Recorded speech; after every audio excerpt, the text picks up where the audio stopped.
Hi, wonderful students. Thanks for joining in. Today we're going to learn about interviews.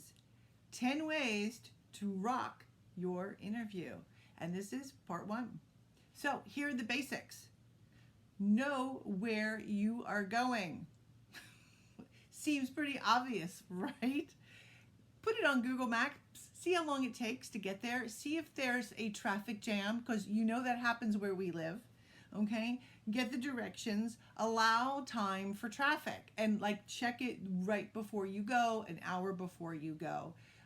You don't really want to be late to an interview. Okay, arrive at least 10 to 15 minutes early.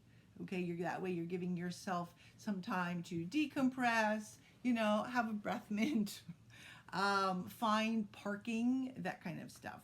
Okay.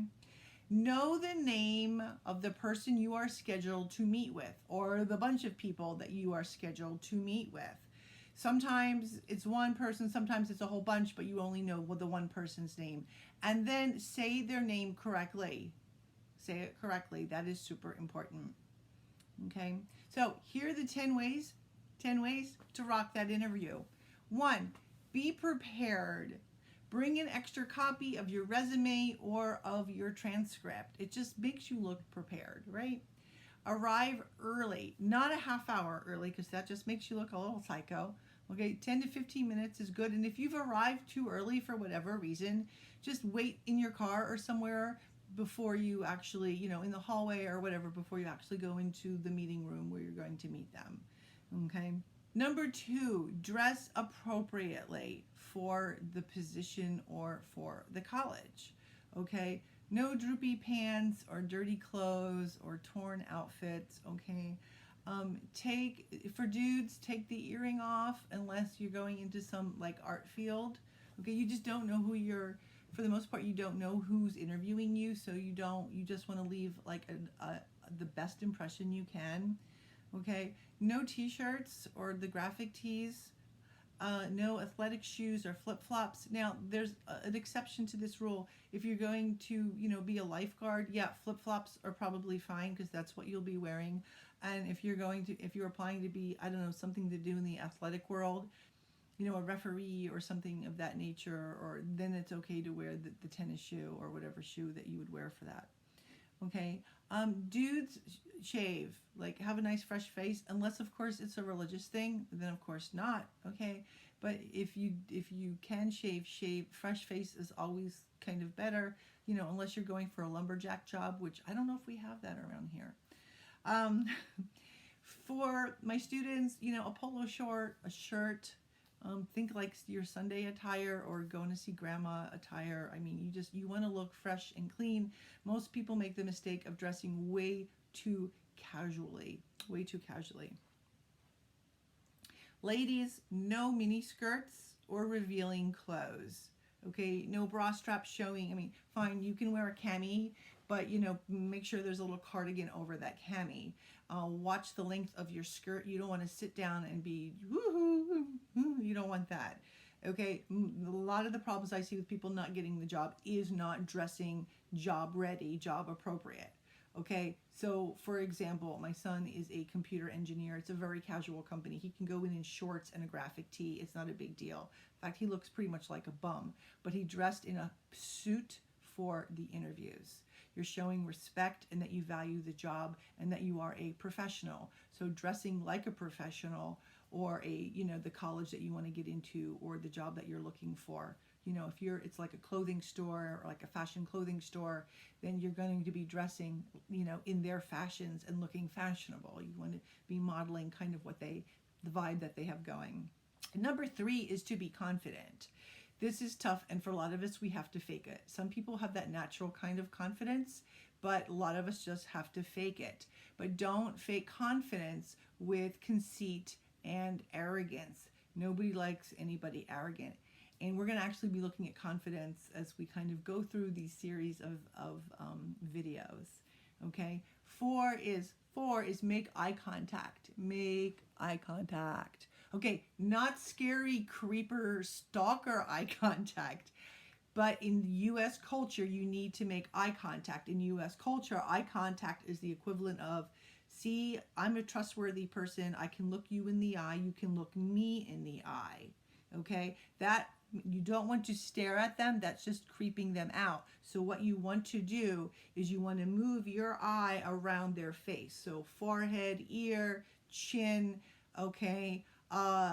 You don't want to drop your eye past here.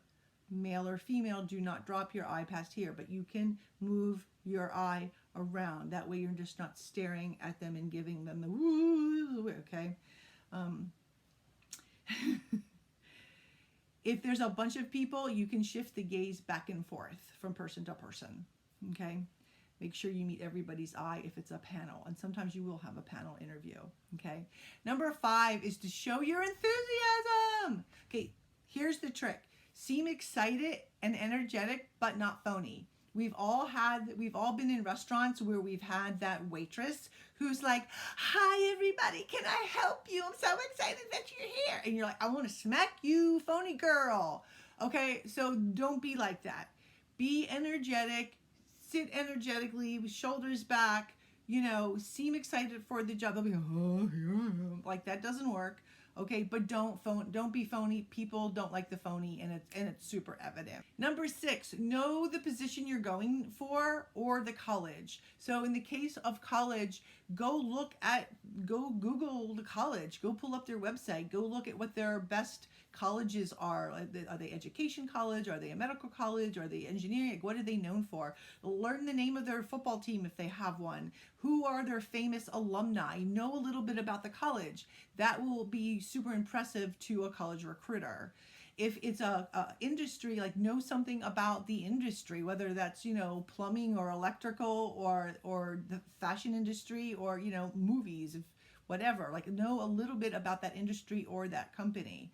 And that's easy to do. You can Google stuff. You can check their Instagram page. You can check their Twitter feed. It's super easy to know something immediately, okay? And find out ahead of time, if you can, what your duties will be, okay? 7 is know the industry and the school, which I kind of said all that. So you just go into as much detail as you can. That shows that you had research skills and you really cared enough to do the research. They are impressed by caring.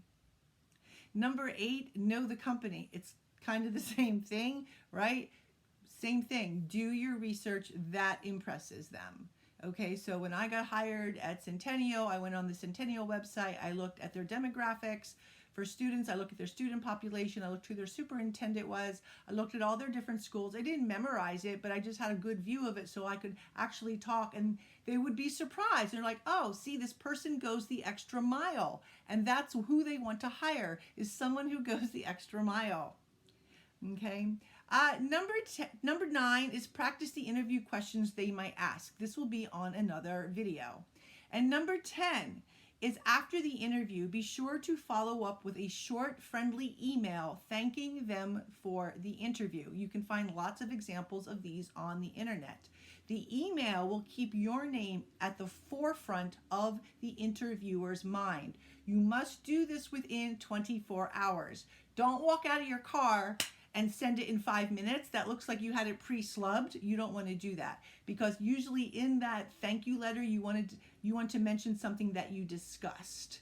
And that way they will keep you and a vision of you in your mind within 24 hours. Short. It's usually maybe 4 or 5 sentences long. Okay, so your assignment is you're going to go to the 2 websites that are in the description box below. You're going to find 20 traits that describe you. 20. Now, choose carefully, because there's another assignment that will require you to prove those traits.